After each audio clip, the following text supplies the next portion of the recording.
حکم ہوا مجھے میلاد کے موقع پہ نبی کی شادی سنانے۔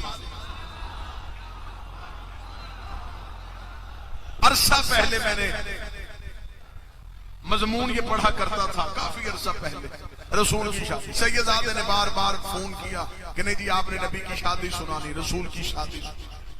اب میں جب بھی سوکھے کی آتا ہوں میرے ساتھ یہ مسئلہ ہوتا ہے، ٹائم کچھ ہوتا ہے، پڑھایا کسی ٹائم پہ جاتا ہے۔ اب میرا ٹائم 1 سے 2 ہے، اب میں کوشش کروں گا کہ 20 منٹ میں جتنی شادی سنا ہو اتنی میں شادی آپ کو سنا۔ اب بس آپ جلدی جلدی سنیں گے، میں پوری سنا۔ کیا کہنے اس شہزادی کے جو عرب کی عرب پتی بی بی، جس کے نوکروں کے خیموں کے رسے بھی سونے کے ہوتے تھے، جس کی کنیزوں کی کمر کی پیٹیاں بھی چاندی کی ہوتی تھی۔ جب یہ بی بی ہمارے نبی کے گھر آ گئی ہے تو عرب کے لوگ آئے نبی کے دروازے پہ، اور نبی کے دروازے پہ آ کے کہا یتیم عبداللہ تو ہمارے خداؤں کو برا کہتا ہے، ہم تجھے قتل کرنے کے لیے آئے۔ پردے کے اندر بیٹھی سیدوں کی ماں نے کہا تھا مولا تو پریشان کیوں ہوتا ہے، یہ جتنے تیرے دروازے میں بھونکنے آئے ہیں یہ سارے میرے قرضدار ہیں، یہ سارے میرے نواخوار ہیں۔ بی بی نے پردے کے پیچھے کھڑی ہو کے آوازیں پہچان کے کہا تھا اور فلاں ابن فلاں بتا کیا تو نے میرا اتنا قرضہ نہیں دینا، اور فلاں کا بیٹا بتا کیا تیری ماں میری تنخواہ دار ملازم نہیں ہے۔ سب نے ہاتھ باندھ کے کہا تھا بی بی نوکر بھی تیرے ہیں، مقروض بھی تیرے ہیں، کرنا کیا ہے؟ بی بی نے کہا گھبراؤ نہ، تلواریں نیاموں میں رکھو، میرے محمد کے کلمے پڑھتے جاؤ، قرضے معاف کرواتے پڑھو کلمہ نبی۔ کتنی بڑی تاجرہ تھی، کتابیں لکھتی ہیں کہ جب بی بی کا تجارت کا قافلہ گھر سے نکلتا، آخری اونٹ مکے سے نکل رہا ہوتا تھا، پہلا اونٹ آصفہ یمن میں داخل ہو رہا ہوتا، 80,000 اونٹ جس کے ایک رات میں تجارت کرتا تھا۔ بی بی کی تجارت کا قافلہ گھر سے نکلتا، عرب کے چور شادیوں پہ جو بندہ اداس ہو کے بیٹھا ہو اس پہ شک ہوتا ہے کہ یہ کدھر سے ہے۔ چہروں پہ رونق ہونی چاہیے ذکر میلاد رسول کا۔ آج مسکرانا بھی عبادت ہے۔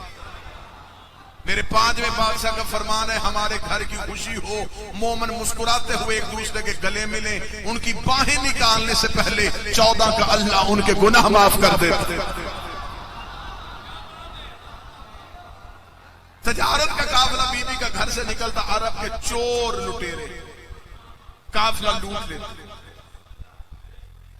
3 قافلے بی بی کے لٹ چکے، چوتھے دن شریعت کی ملکہ نے حیا کا برقع سر پہ لیا، اپنے گھر سے نکلی، خرامہ چلتی رک گئی آگے ابو طالب کے ڈیرے کے دروازے پہ۔ عرب میں جب کسی کا چولہا بھی نہیں جلتا تھا، علی کے باپ کا ڈیرا اس وقت بھی چلتا تھا۔ بی بی آئی حضرت ابو طالب کے دروازے میں، سامنے مسند میں بیٹھا تھا علی کا شریف ترین باپ۔ بی بی سامنے گئی، بی بی نے کہا سردار تو ہے، میں خویلد کی بیٹی، باپ بھی رئیس تھا میں بھی رئیس ہوں، باپ بھی تاجر تھا میں بھی تاجر ہوں، میرے تجارت کے قافلے مکے سے نکلتے، عرب کے یہ چور رستے میں کھڑے ہو کے سامان لوٹ لیتے۔ پردہ دار ہونے کی وجہ سے میں ساتھ جا نہیں سکتی، سردار ہونے کی حیثیت سے آپ کا حق بنتا ہے آپ میرے سامان کی حفاظت کریں۔ ابو طالب نے ایک لمحہ سوچے بغیر کہ خدیجہ مطمئن ہو کے گھر چلی جا، آج کے بعد تیرا سامان کوئی نہیں لوٹے گا۔ آپ چپ ہو گئے، جس کا بیٹا علی ہو اس کا روب کیسا ہوگا؟ فرمایا مطمئن ہو کے گھر چلی جا، آج کے بعد تیرا سامان کوئی نہیں لوٹے گا۔ بی بی خدیجہ مطمئن ہو کے حضرت ابو طالب کے گھر سے نکل رہی تھی، نوکر آگے بڑھ کے کہنے لگا بی بی اس نے کہہ دیا ہم بھی واپس جا رہے ہیں، طریقہ تو پوچھا نہیں، رستہ تبدیل کروائے گا، محافظ کھڑے کرے گا، عرب کے لوگوں کو بلوائے گا، طریقہ اس نے نہیں بتایا، جا تو رہی ہے۔ بی بی نے نوکر کے منہ پہ ہاتھ رکھا، شرم کر، بڑے بڑے گھروں میں چھوٹی چھوٹی باتیں نہیں کیا کرتے، بڑے بڑے گھروں میں چھوٹے چھوٹے سوال نہیں کیا کرتے۔ اس نے کہا بی بی اتنی مطمئن ہو کے کیوں جا رہی ہے؟ بی بی کہا تجھے نہیں پتا یہ جو کہہ دیتے ہیں وہ ہو جاتا، جو کہتے ہیں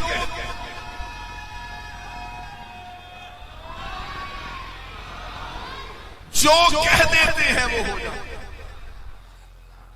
اب انہوں نے کہہ دیا تو اب کوئی نہیں لوٹے گا. مطمئن ہو کے بی بی وہاں سے نکلی. سرکار حضرت عمران نے اپنے نوکروں سے ان سارے عرب کے چودھریوں کو میرے ڈیرے پہ بلا. سارے اکٹھے ہو کے حضرت ابو طالب کے ڈیرے پہ آئے. حضرت ابو طالب اٹھ کے کھڑے ہوئے. سرکار نے تقریر کی. اس تقریر کو تاریخ میں خطبۃ القریش کہا جاتا ہے. قریش والوں کو دیا ہوا خطبہ. حضرت ابو طالب نے کہا میں نے تمہیں اس لیے بلایا کہ آج آئی تھی خویلد کی بیٹی میرے گھر. اس نے کی ہے شکایت.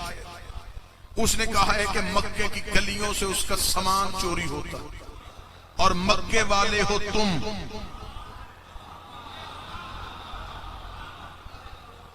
بتاؤ کون چوری کرتا.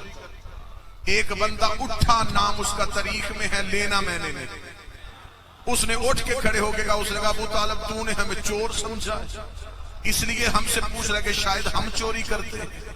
حضرت ابو طالب نے جو جملہ کہا, تاریخ سے وابستہ لوگ مجلس میں شریک ہیں, مجھے عزت زہرا کی قسم اتنا قیمتی جملہ ہے. میری پوری زندگی کی تقریر ایک طرف, میں ساری زندگی حضرت ابو طالب کے جملے کو چومتا رہوں. جملے کا حق پھر بھی ادا نہیں ہوتا. جس کا بیٹا بولے تو نہج البلاغہ بنے, اس کا باپ کتنا فصیح و بلیغ ہوگا. اب میں جملہ پڑھنے کے بعد چہرے پڑھوں گا کس کس بندے کو حضرت علی کے بعد کا یہ جملہ پسند آیا.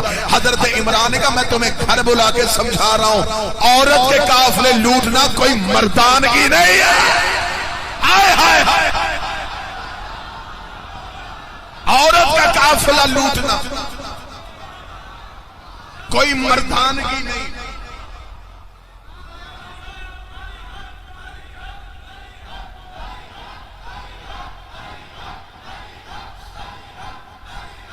سارے بولو حیدری. عورت کا قافلہ لوٹنا کوئی مردان نہیں. باپ نے جملہ پہلے کہا تھا, بیٹے نے بعد میں کہا تھا. شرم نہیں آتی عورت ہو کے عورت کے قافلے لوٹنا کوئی مردان. تو کیا کریں؟ فرمایا کما کے کھایا کرو, کر کے کھاؤ. کیا کہنے ابو طالب, تیرے جملے خدا نے قرآن کی آیتیں بنا کے بھیجے. حضرت ابو طالب نے جملہ پہلے کہا, آیت بعد میں. القاسب حبیب اللہ, ہاتھ سے کمانے والے کو اللہ دوست رکھتا. حضرت ابو طالب نے کہا کر کے کھایا کر.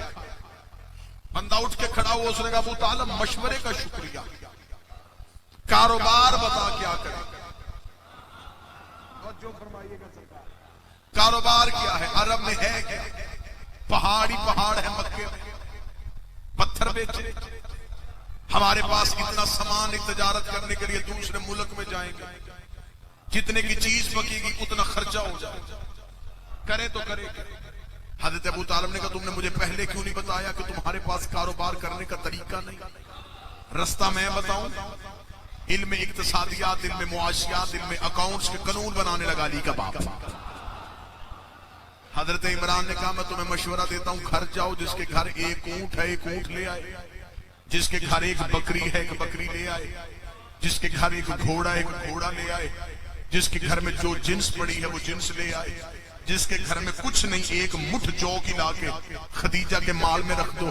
جب تجارت کا قافلہ واپس آئے, جس کا ایک ہو دو لے لے, جو دو دے وہ چار لے لے.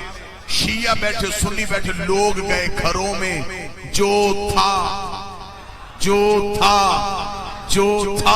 وہ لے کے آگے. تاریخ مورخ نے یہاں پہ آگے بہت بڑی زیادتی کر دی ہے. اس نے کہا فلاں بندہ گھر میں گیا, دیواروں پہ ہاتھ مارے کہ سوئی بھی نہ بچے, جو تھا اللہ کی راہ میں دے دیا. فلاں نے اتنے اونٹ اللہ کی راہ میں دے دیے. عزت رسول کی قسم ہے, جس نے بھی دیا تھا اللہ کی راہ میں نہیں, دگنا کروانے کے چکر میں دیا. اللہ کی راہ میں دیا ہوتا تو خدا نے آیت کیوں نہیں بھیجی؟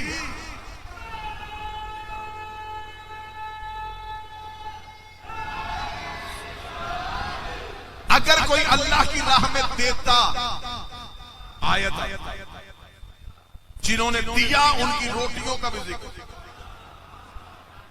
جنہوں نے نہیں دیا ان کے اونٹوں کا بھی اللہ کی راہ میں تو دیے نہیں.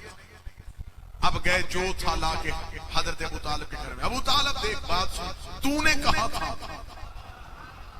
ہم نے کیا ہے تیرے مشورے پہ عمل, سامان لے آئے ہیں تیرے گھر, دگنا لینا ہے تجھ سے. حضرت ابو طالب کا سامان رکھو جاؤ, جب قافلہ واپس آئے مجھ سے دگنا وصول کر لے. اب کتنا کہوں اور کہاں تک تم سنو, یہ ہاتھ میرے بدے. اگلے جملے کی نزاکت اور باریکی سمجھ. حضرت ابو طالب نے انہیں بھیجا, بھیجنے کے بعد حضرت ابو طالب نے اپنے نوکر سے کہا بی بی خدیجہ کے نوکروں کو بولو. بی بی خدیجہ کے نوکر, جملہ دیواروں پہ نقش ہو تو پھر بولیے گا. جب بی بی خدیجہ کے نوکر آئے تو دیکھا حضرت ابو طالب کے صحن مال سے بھرا ہوا. انہوں نے کہا ابو طالب ہمیں کیوں بلایا؟ فرمایا سامان چیک کرو, یہی چوری ہوا تھا. آئے ہائے ہائے, تاریخ اسلام کی یہ پہلی ریکوری ہے جو پوری ہوئی ہے. چور اپنے ہاتھوں سے سامان چھوڑ کے چلے گئے. انہوں نے کہا ابو طالب یہ کہاں سے ملا؟ ابو طالب کہا یہ نہ پوچھو کہاں سے ملا, سامان اٹھاؤ اور لے جاؤ. وہ جو کل شکایت لے کے آئی تھی نا, اسے جا کے کہہ دینا کہ جب تجارت کا قافلہ واپس آئے نا تو اس مال کا کوئی صدقہ, کوئی تو بندہ ہوگا جو سن رہا ہوگا, کوئی صدقہ.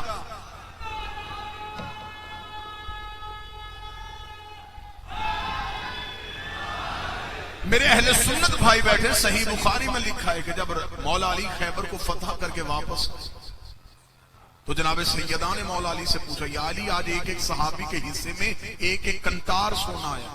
کنتار کہتے ہیں ایک اونٹ کی کھال میں جتنا سونا ہوتا, اور اونٹ بھی آج کے اونٹوں جتنے نہیں ہوتے تھے.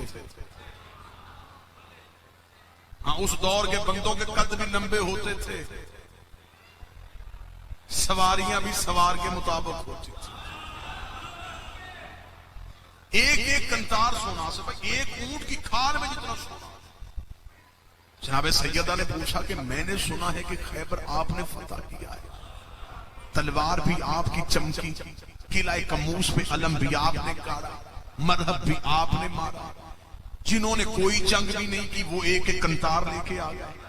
یا علی آج مدینے کی گلیوں میں مسلمانوں کے بچے سونے کی ڈلیوں سے کھیل رہے ہیں, بیت المال میں خزانے بھر گئے, مسلمان دکانوں پہ جا کے قرضے چکا رہے ہیں. یا علی آپ کا کچھ سونا پیچھے آ رہا ہے. خون سے بھری تلوار کو علی نے صاف کرتے ہوئے کہا میرے آقا کی بیٹی تجھے نہیں پتا وہ صدقہ تھا, ہم سید ہیں, وہ صدقہ تھا, ہم سید. سرکار حضرت عمران نے کہا جب تجارت کا قافلہ واپس آئے تو اس کا کوئی صدقہ.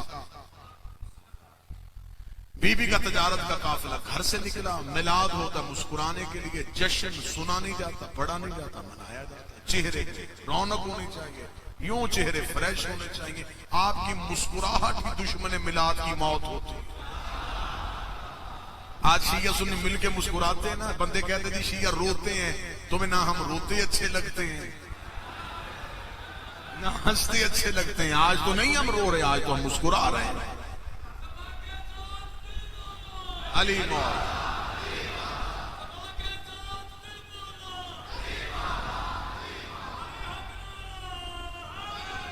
یا اب سامان چلا گیا. بی بی خدیجہ کا تجارت کا قافلہ گھر سے نکلا.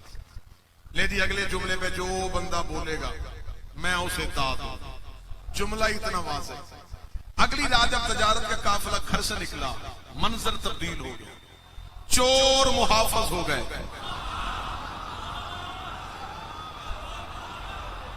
لٹیرے پہرےدار ہو گئے. قافلے کے آگے چل چل کے کہہ رہے رستہ چھوڑو ہمارا مال آ رہا ہے. ہم بھی رات سے بزنس مین ہو گئے, اب ہماری بھی تجارت ہوگی. تجارت کا قافلہ جا رہا تھا, اب انہوں نے جہاں سے لوٹا کرتے تھے وہیں سے گزار رہے ہیں. ریڈ زون ایریا کلیئر کروایا، تجارت کا قافلہ حفاظت کے ساتھ پہنچایا۔ بی بی خدیجہ کے نوکر چپ، اب یہ کام کیا کر رہے ہیں؟ یہ خود ہی بوریاں اٹھا رہے ہیں، خود رکھ رہے ہیں۔ ایک رات میں چور محنتی ہو گیا۔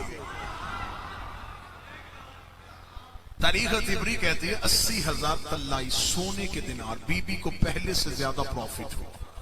80,000 طلائی دینار لے کے بی بی خدیجہ کو جب نوکروں نے آ کے حساب دیا، بی بی قافلہ بھی کوئی نہیں لوٹا گیا، یہ پہلے سے زیادہ معاوضہ ہوا۔ بی بی نے 80,000 طلائی دینار اپنے برقعے میں لے گئے۔ اب پھر میرے پاس اردو ادب کا ایک جملہ آ گیا ہے، آپ کی تائید میرے دل کی ٹھنڈک ہوگی۔ 80,000 طلائی دینار اپنی چادر میں لے کے کائنات کی پہلی خمس دینے والی عورت،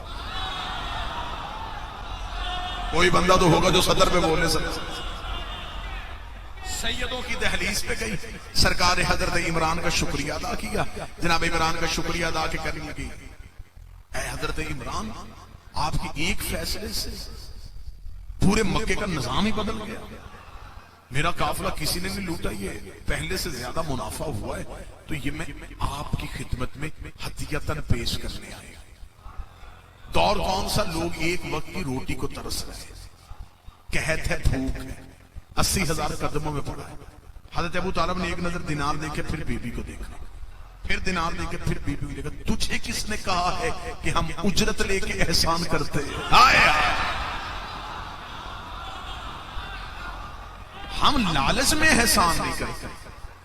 اس نے کہا اچھا اگر آپ پیسے لے کے لالچ میں احسان نہیں کرتے، پھر ہم بھی شرمندگی کی زندگی نہیں جیتے، پھر ہمیں بھی اچھا نہیں لگتا کہ کوئی محسن ہو اور ہم اس کا کوئی حق ادا نہ کر سکے۔ آخر رئیس یہ بھی ہے تو مزاج اس بی بی کا بھی کم نہیں ہے۔ اب دونوں میں آپس میں ٹھن گئی، ابو طالب اٹھا نہیں رہے، وہ جا نہیں رہی۔ اب میرے پاس اردو تخیل میں یہی جملہ، درمیان میں پھر توحید اتری، فیصلہ مابین طے پا گیا۔ ابو طالب نے کہا اچھا اگر کرنا چاہتی ہے پھر ایک کام کر، درہم نہیں چاہیے، دینار نہیں چاہیے، جائیداد نہیں چاہیے۔ بی بی نے کہا حکم کر کیا چاہیے؟ ابو طالب مسکرا کے کہتے بھتیجا میرا جوان ہے۔ شادی شروع ہونے لگی سرکار، میرے بڑے بھائی عبداللہ کا بیٹا ہے، نام اس کا محمد ہے، اگلا جو تیرا تجارت کا قافلہ جائے اس میں میرا محمد ساتھ رکھنا، ہم تمہیں بتائیں کہ ہم کون ہوتے ہیں۔ اگلی رات شریف ترین چچا اپنے شریف ترین بھتیجے کو لے کے بی بی خدیجہ کے محل میں پہنچا۔ ملکہ شرافت اپنے بستر طہارت سے تڑپ کے اٹھی۔ بی بی نے حریر اور رندیب کے پردوں کو پیچھے ہٹا کے دیکھا، بچپن میں جسے خواب میں دیکھا کرتی تھی مجسم محمد بن کے دروازے پہ کھڑا تھا۔ پردے کا انتظام ہوا، درمیان میں بہت بڑا پردہ لگایا گیا، پردہ دار بی بی پردے کے اندر بیٹھی، ادھر شریف ترین چچا اور بھتیجا بیٹھ گئے۔ باتیں طے پانی شروع ہو گئی۔ بی بی خدیجہ نے مسکراتے ہوئے کہا اچھا تو یہ ہے آپ کے بھتیجا، یہ جائیں گے قافلے میں؟ پھر سرکار رسالت مآب سے بی بی مخاطب ہوئی۔ بی بی نے دیکھ کے کہا کہ آپ ہمیں بتائیں آپ نے پہلے کبھی تجارت کی ہے؟ اتنا کہنا تھا یہ رسول زیر لب مسکرائے، فرمایا وہ کائنات کا کون سا علم ہے جسے میں نہیں جانتا؟ بی بی نے مسکراتے ہوئے کہا میں علم کی بات نہیں کر رہی، میں ہنر کی بات کر رہی ہوں، میں پوچھنا چاہتی ہوں تجارت کے بارے میں جانتے ہیں؟ زیر لب مسکراتے ہوئے میرے سردار مصطفیٰ بولے، فرمایا تجارت کرتا ہوں لیکن جنت کی کرتا ہوں۔ ہائے ہائے ہائے ہائے،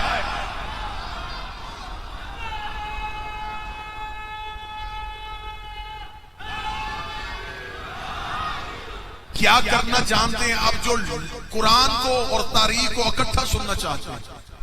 بی بی خدیجہ نے کہا کیا کرنا جانتے ہیں؟ فرمایا نفوس کو پاک کر لیتا ہوں، شجروں کو طیب کر دیتا ہوں، جو ساتھ آتا ہے وہ میرا ہی ہو جاتا ہے، جو چند دن بیٹھتا ہے وہ پھر پیچھے نہیں ہٹتا۔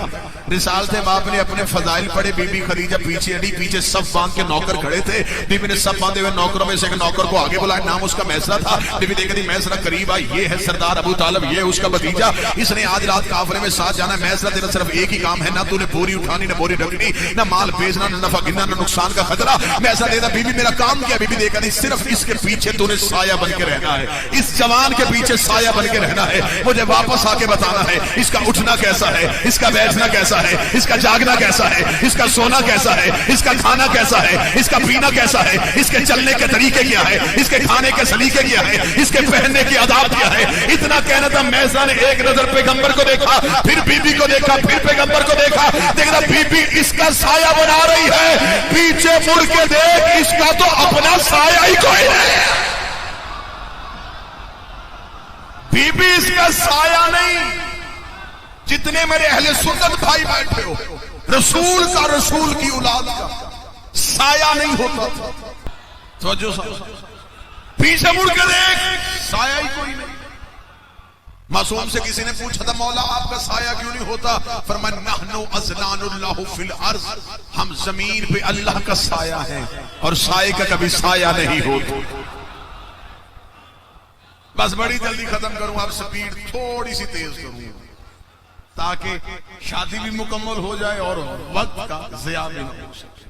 بس اتنا کہنا تھا میسرا ساتھ چل، میسرا ساتھ چلا گیا، تجارت کا قافلہ گھر سے نکلا، میسرا حکم شہزادی کے ساتھ نبی کے پیچھے سایہ بن بن کے چلنا شروع ہو گیا۔ تجارت کے قافلے سے واپس آئے، بی بی بستر پہ بیٹھی تھی، میسرا واپس آیا، بی بی جلدی سے اٹھ کے کھڑی ہو گئی، محل کا دروازہ کھلا، بی بی نے دیکھا کہ میسرا جلدی کر، مجھے تجارت کی باتیں نہیں بتانی، مجھے یہ نہیں بتانا کہاں مال زیادہ بکا، کہاں کم بکا، کتنا نفع ہوا، کتنا نقصان ہوا۔ میسرا تجارت کی نہیں، مجھے میری عبادت کی باتیں بتا، میسرا جلدی کر، مجھے اس محمد عربی کی باتیں بتا۔ میں ایسا دیکھتا بی بی تو اتنا بیتاب ہو رہی ہے تو میں تجھے کیا بتاؤں، میں تجھے اس محمد عربی کی کیا کیا باتیں بتاؤں۔ یہ جنگل میں جاتا تھا، پرندے اس کے پاس اپنی فریادیں لے کے آتے تھے، درخت اسے جھک جھک کے سلام کرتے تھے، پرندے اپنے پروں کا اس کے سر پہ سایہ کرتے تھے، ذرہ اس پہ اٹھ اٹھ کے درود پڑھتے تھے۔ بی بی دیکھتے چپ ہو جا، اتنا بتا، عیب تو کوئی نہیں۔ میں ایسا دیکھتا تیری عزت کی قسم، یا وہ بے عیب ہے یا یہ بے عیب۔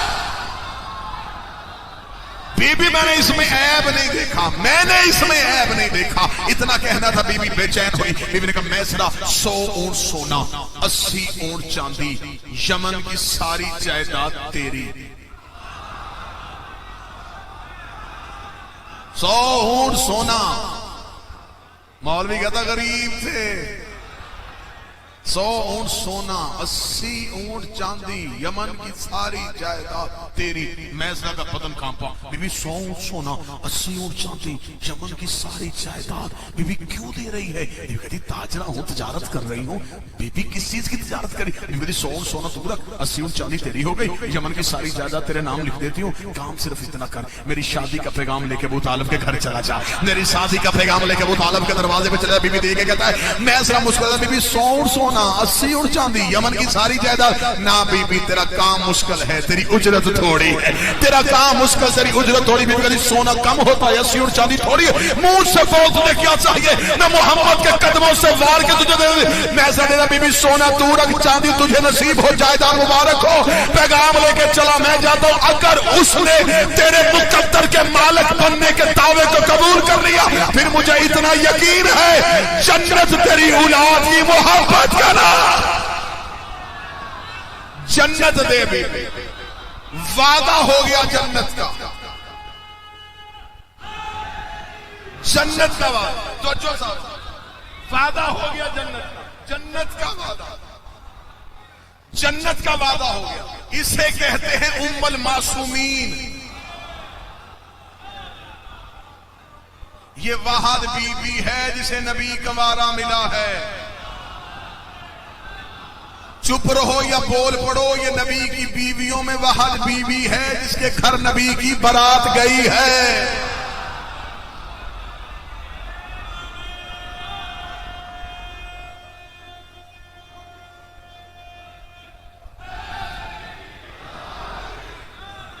وعدہ ہو گیا، چلے گا جا کے حضرت ابو طالب کو شادی کا پیغام دے گا۔ حضرت ابو طالب نے شادی کے پیغام کو قبول کیا۔ اب جن بندوں کے ذہنوں میں سوال آ رہا ہے، میں سوال کا جواب یہ بھی دے دیتا ہوں۔ بندے سوچ رہے ہوں گے کہ بی بی نے پیغام کیوں بھیجا؟ اگر پیغام بھیج دیتا نبی، آج مولوی کہہ دیتا مالدار جو تھی، اسلام کو پیسے کی ضرورت تھی، یا مولوی دوسرا حل نکال دیتا کہ مالدار عورت کو شادی کا پیغام بھیجنا نبی کی سنت ہے۔ مولوی نے اپنی مرضی تو کوئی نہ کوئی نکال لی تھی۔ خدا نے کہا نا میرا محمد، تیرے مزاج پہ حرف نہ آئے، تجھ پہ الزام آئے میں اللہ برداشت نہیں کرتا. خدیجہ پیغام تو بھیج. توجہ اب کرو. میں نے ایک لمحے کے لیے آپ کی منت نہیں کی, بڑی جلدی جلدی چل رہا ہوں, میرے ساتھ سفر کرنا. خدیجہ پیغام تو بھیج, پیغام تیرے گھر سے آنا چاہیے. میرا نام میں عورت ہوں, میرا مزاج ہے, میری انا, میں عورت ہو کے پیغام بھیجوں. کل دنیا کہے گی عورت ہو کے پیغام بھیجا. فرمایا دنیا کو کہنے دے تو پیغام بھیج, تو نبی کی عزت بچا, میں تجھے احسان کا بدلہ دوں گا. اب میں چہروں پہ نظر کروں گا جملہ پڑھنے سے پہلے, میرے مالک احسان کا بدلہ کیا دے گا؟ فرمایا تو پیغام بھیج, میں شریعت محمد بنا دوں گا کہ نکاح پڑھنے سے پہلے لڑکی کی مرضی پوچھو, پھر لڑکے کی رضا پوچھو. میں تیرے فعل کو شریعت نہ بناؤں, مجھے خدا نہ کہنا. پیغام دو بھیج. پیغام چلا گیا. شادی کی تاریخ طے پا گئی, دن طے پایا 10 ربیع الاول. نبی کی شادی کے دعوت نامے چھپ گئے, وہاں سے چھپے جہاں سے قرآن چھپا تھا. دعوت نامہ تقسیم کون کرتا ہے؟ کمی. کمی بھی کون سا؟ پرانا, نسلوں کا خادم. حضرت ابو طالب نے اپنے پرانے کمی کو بلایا, جبریل میرے رسول کی شادی کے دعوت نامے دیکھے. اب جو نبی کی برات میں شامل ہونا چاہتے ہو, براتی اترنے شروع ہو گئے. بولو بولو سرکار, کرتیاں دا واسطہ بولو. براتی اترنے شروع ہو گئے. اب جس گھر میں شادی ہو, رشتہ دار جو 2 دن پہلے جائیں قریبی, وہ جا کے صاحب خانہ سے پوچھتے ہیں, سرکار ہمارے لائق کوئی حکم, ڈیوٹی لگائیں جی, آپ کے گھر میں شادی ہے, بتائیں سارے کام آپ نے تو نہیں کرنے, آپ بتائیں ہم کیا کریں. تو وہ صاحب خانہ کہتے چلے یہ آپ کے ذمہ, یہ آپ کے ذمہ, یہ آپ کے ذمہ. ہائے ہائے ہائے, 1.25 لاکھ نبی ابو طالب کے صحن میں کھڑے ہو گئے. ابو طالب سے پوچھ رہے ہمارے لائق کوئی خدمت.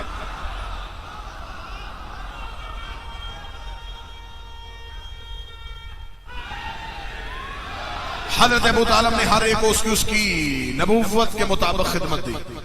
ابراہیم تو میرے نبی کے سر پہ تاج خلت رکھ, یوسف میرے نبی کے حسن کا صدقہ دے. مکے کا کچا رستہ تھا, براتی عرش والے تھے, پانی چھڑکنے کا بندوبست اسے دیا جس کے قدموں سے اللہ نے زمزم کو نکالا تھا. برات سچ کے دھج کے نبی کے گھر سے تیار کھڑی تھی. برات دروازے پہ تیار کھڑی تھی, دلہے کا انتظار ہو رہا تھا. ابھی دلہا حجرے سے باہر نہیں آیا تھا.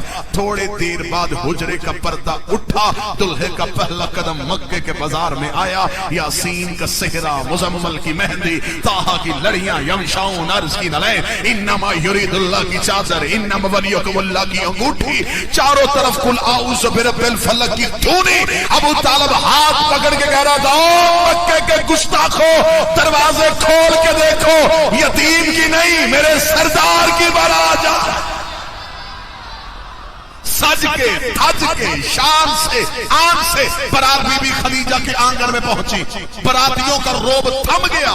استقبال کرنے والیوں میں کہیں مریم کھڑی تھی, کہیں حوا کھڑی تھی, کہیں سارہ کھڑی تھی, کہیں آسیہ کھڑی تھی. برات بٹھائی گئی. شامل ہے سرکار دینے کو.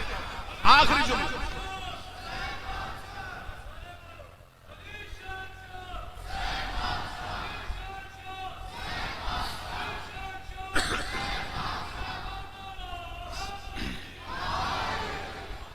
برات میں ذہنی دو میں جا رہا, آخری جملہ, برات سچ دھج کے مکے کی گلیوں سے ہوتی جا رہی. براتیوں میں جب یہ برات جاتی ہے تو طریقہ کار ہوتا ہے خاندانوں کا. اپنے خاندان میں کوئی بڑا ہو نا, کوئی آفیسر ہو اور منسٹر وغیرہ ہو, اسے آگے رکھتے ہیں. حضرت روب بنے, تب دبا پتا چلے کہ جناب بڑے لوگ آ رہے ہیں برات میں. آگے آگے ابراہیم, اسماعیل, عیسیٰ, زکریا, یحییٰ, داؤد اپنے لہن سے نبی کا سینہ پڑ رہا تھا. جب برات بی بی خدیجہ کے دروازے پہنچی, براتیوں کے سر جھک گئے. استقبال میں مریم, حوا, آسیہ, سارہ. تری کہتی ہے بی بی خدیجہ کے محل کے ایک کونے میں برات کو بٹھایا گیا. میں نے عقیدت کا سجدہ کیا. میں نے کہا میں کونا نہیں پڑھوں گا, میں کمرہ نہیں پڑھوں گا, وہاں تاریخ میں لکھا تھا کہ وہ جو جس کمرے میں بٹھایا گیا وہاں ایرانی قلین تھے، ریشم و دیبا کے پردے تھے، وہاں پہ قیمتی فنوس تھا، سونے اور چاندی کے برتن تھے جن میں قیمتی مشروب تھے۔ میں نے کہا نہیں، وہاں پہ کیا تھا؟ وہاں پہ تطہیر کا قلین تھا، انما یرید اللہ کے پردے تھے، سورہ آل عمران کا فنوس تھا، توبہ کے برتن تھے جن میں کوثر تھی، پلانے والا جبریل تھا۔ اب مجھے نہیں پتا کہ برات کو کھانا کیا کھلایا گیا، میں مینیو نہیں پڑھ سکتا کہ کیا کیا تھا، ایک جملے میں پوری برات کا کھانا بند کرنے لگا ہوں۔ اگر جو میلاد سننے کے لیے آئے چہروں سے اندازہ ہوگا جس نے پورا سال نبی کی برات کا صدقہ رزق مانگنا ہے، نبی کی برات پہ کھانا کیا دیا گیا؟ پوری کائنات کو کھلانے والوں نے بی بی کے گھر سے کھایا، جو کل کائنات کو کھلاتے ہیں بی بی خدیجہ کے گھر سے کھانا کھایا۔ اب آ گیا نبی کا وقت نکاح۔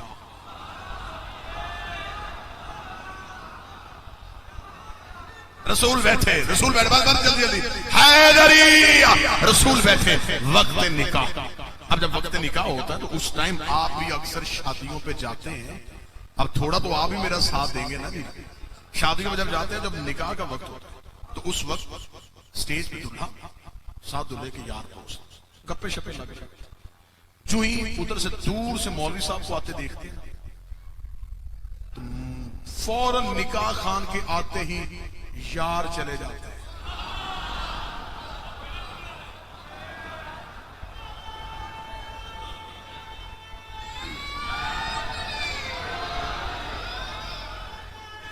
بسم اللہ، نکاح خان آیا،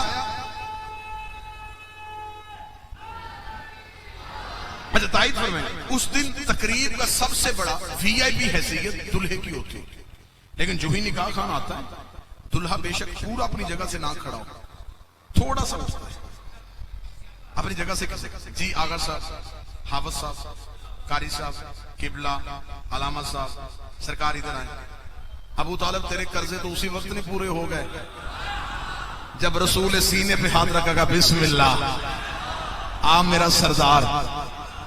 حضرت ابو طالب بیٹھے، اب پڑھا گیا نبی کا خطبہ نکاح۔